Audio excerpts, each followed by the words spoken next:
What? This is better than sex? Is that possible? See, in our society, we think there is nothing better than sex and drugs. But is that true? Is there really nothing in this big world that's better than sex?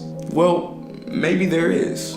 Author of Happiness Beyond Thought, Gary Weber, PhD, conducted a study amongst his colleagues. The participants included psychedelic users, experienced meditators, and people who have had sex.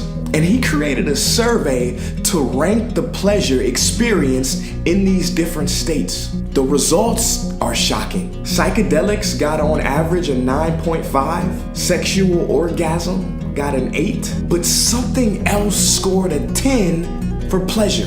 What is it? Something better than sex? Better than a psychedelic experience? Is that even possible? Apparently so. This mysterious category is called a non-dual state. And yes, compared to drugs and psychedelics, the non-dual state ranked higher for pleasure. So what is a non-dual state and how do we get it? Is it something religious or spiritual? Well, interestingly enough, it is found in every religious tradition on earth. And you've probably experienced it without even knowing it. Some call it the I am. Eastern traditions call the practice Advaita Vedanta.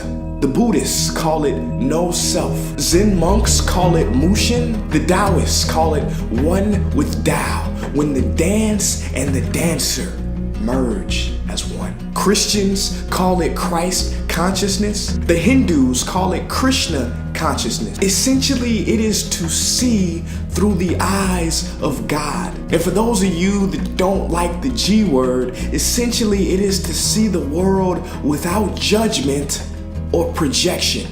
It is not a belief. It is actually the dropping of all beliefs. The pure awareness that exists beyond thought. To see without any personal I present.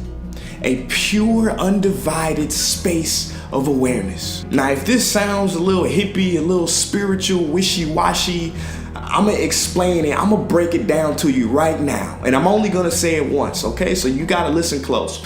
Basically, it's kind of like when that. Did you catch it? That's it. For that moment, you were totally without mental noise and projection. Did you catch it? Did you see it? Well, that's it. Now imagine that space expanded into your daily life. Now, there have been many books written on this, everything from Eckhart Tolle's Power of Now to Ram Dass's Be Here Now. It is the eternal nowness. Now, what do I think personally? Well, personally, I agree with the study. I mean, sex is great. Sex is good. But this is an uncaused joy. When you disappear into awareness and you stop searching for happiness in the world and in the mind, and you start finding it in the now. The journey from here to here. Peace.